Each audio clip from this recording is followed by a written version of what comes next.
So কোথায় সাম্যবিন্দু বা কোথায় লব্ধি প্রাবল্য শূন্য হবে? আমরা আগেই বলছি সাম্যবিন্দু মানে হচ্ছে কি ওই বিন্দুতে লব্ধি প্রাবল্য শূন্য হবে।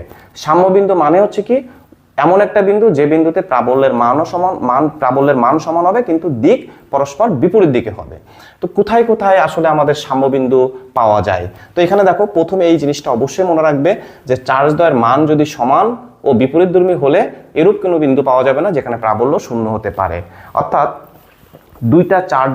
দুইটা চার্জের মান যদি সমান হয় এবং তারা যদি পরস্পর বিপরীতধর্মী হয় তাহলে ওই দুইটা চার্জের সংযোগ সরলরেখার উপর কোথাও কোনো বিন্দুতে কখনো প্রাবল্য শূন্য হবে না বা কখনো সাম্যবিন্দু পাওয়া যাবে না। তাহলে সাম্যবিন্দু কখন পাওয়া যাবে? যদি চার্জদ্বয় সমধর্মী হয়। চার্জদ্বয় সমধর্মী হলে সাম্যবিন্দু কি হবে? সংযোগ সরলরেখার অভ্যন্তরে অবস্থিত হবে এবং যে চার্জের মান ছোট তার কাছাকাছি হবে। চার্জদ্বয় সমধর্মী হলে সাম্যবিন্দু সংযোগ সরলরেখার অভ্যন্তরে কোনো বিন্দুতে অবস্থিত হবে এবং যে চার্জের মান ছোট তার কাছাকাছি অবস্থিত হবে। একটু আগে আমরা দেখছি যে সাম্যবিন্দু সংযোগ সরলরেখার ভিতরে এবং বাইরে কোন জায়গায় সাম্যবিন্দুগুলো সমান হতে পারে, যেখানে যেখানে তার মান সমান হবে কিন্তু দিকটা কি হবে?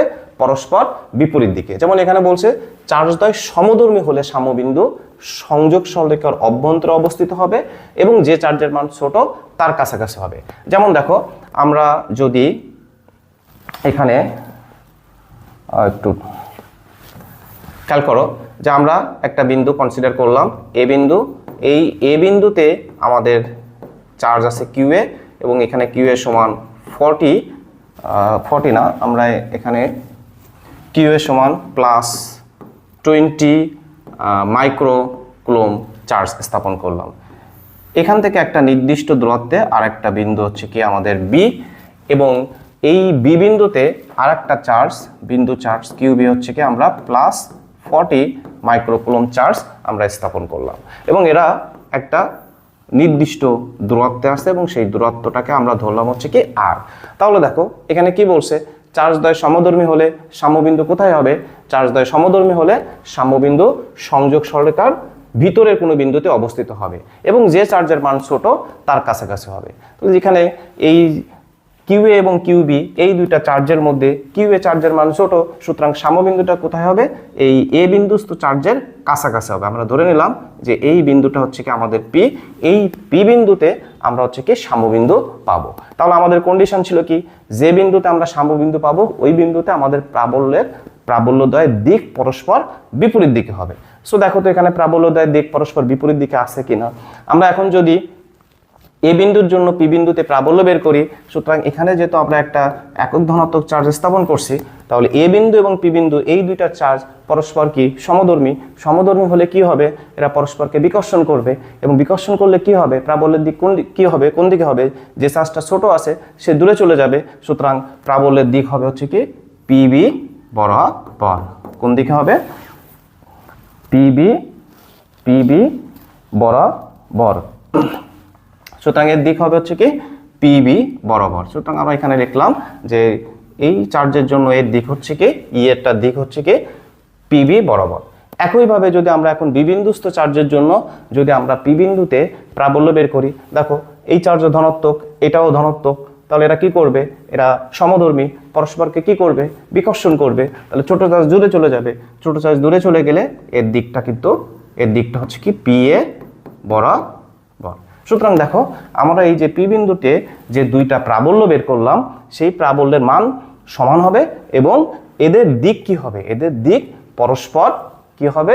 এদের দিক পরস্পর বিপরীত দিকে হবে। সুতরাং আমরা ধরে নিলাম যে এ বিন্দু থেকে এই পি বিন্দুর দূরত্ব হচ্ছে কি এক্স এবং বি বিন্দু থেকে পি বিন্দুর দূরত্ব হবে তাহলে আর মাইনাস এক্স।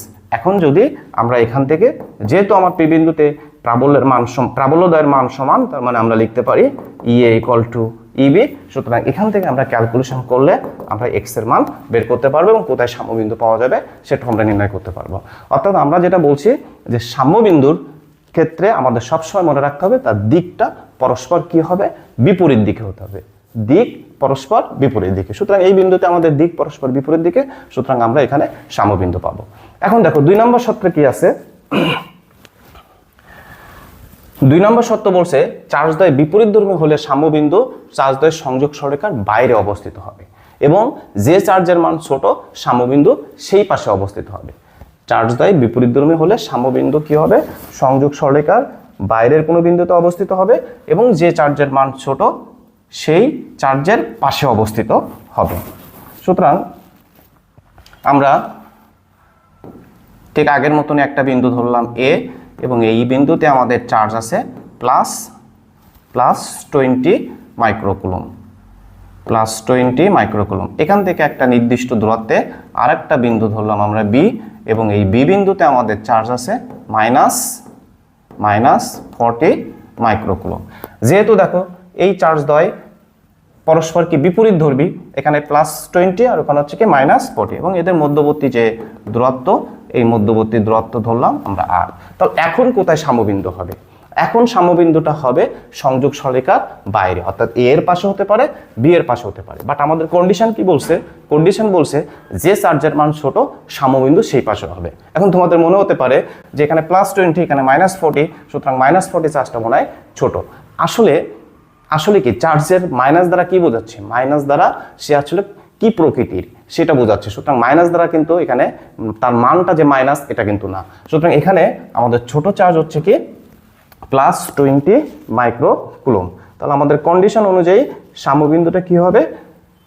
কন্ডিশন অনুযায়ী, সত্য অনুযায়ী আমাদের সাম্যবিন্দুটা হবে ছোট চার্জের পাশে। তাহলে আমরা ধরে নিলাম যে এই এ বিন্দু থেকে একটা এক্স দূরত্বে এই পি বিন্দুতে সাম্যবিন্দুটা পাওয়া যাবে। তাহলে আমরা প্রথমেই বলছি যে বিন্দুই ধরো না কেন তুমি আগে দেখে নিবে যে ওই বিন্দুতে প্রাবল্যদ্বয়ের দিকটা পরস্পর বিপরীত দিকে হচ্ছে কিনা।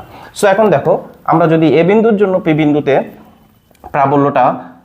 প্রাবল্য বের করি এবং তার দিক নির্ণয় করি, তাহলে দেখো এই দুইটা চার্জ এখানে যদি প্লাস একক ধনাত্মক চার্জ থাকে, তাহলে এই দুইটা চার্জ পরস্পর সমধর্মী হলে তারা পরস্পরকে কি করবে? সমধর্মী হলে তারা পরস্পরকে বিকর্ষণ করবে। তো সমধর্মী হলে যদি তারা পরস্পরকে বিকর্ষণ করে, সুতরাং আমার এ বিন্দুর জন্য পি বিন্দুতে যে আমরা প্রাবল্যটা পাবো তার দিক হবে এপি বরাবর বাইরের দিকে। দিক হবে কি? এপি বরাবর বাইরের দিকে। একইভাবে যদি আমরা এখন বি বিন্দুর জন্য পি বিন্দুতে প্রাবল্য বের করি এবং সেই প্রাবল্যের দিক কোন দিকে হবে? যেহেতু এরা বিপরীত ধর্মী, এখানে আছে -40 আর এখানে আছে +1, সুতরাং এরা যেহেতু বিপরীত ধর্মী, সুতরাং এরা পরস্পরকে কি করবে? আকর্ষণ করবে। তাহলে আকর্ষণ করলে কি হবে? এই ছোট চার্জটা দৌড়ায় ওর দিকে চলে যাবে। সুতরাং এখানে আমাদের ইবি এর দিকটা হবে হচ্ছে কি পিএ বরাবর বা পিবি বরাবর। তাহলে দেখো আমরা এই যে বিন্দুতে দুইটা প্রাবল্য বের করলাম, এই বিন্দুতে যে দুইটা প্রাবল্য আমরা বের করব, সেই দুইটা প্রাবল্যের দিক পরস্পর কি? সেই দুইটা প্রাবল্যের দিক পরস্পর হচ্ছে কি বিপরীত দিকে। সো এখানে আসলে এটা ইবি হবে। এই দুইটা প্রাবল্যের দিক কি হবে? পরস্পর বিপরীত দিকে। যেহেতু প্রাবল্যের দিক পরস্পর বিপরীত, সুতরাং অবশ্যই এই বিন্দুতে সাম্যবিন্দু পাওয়া যাবে।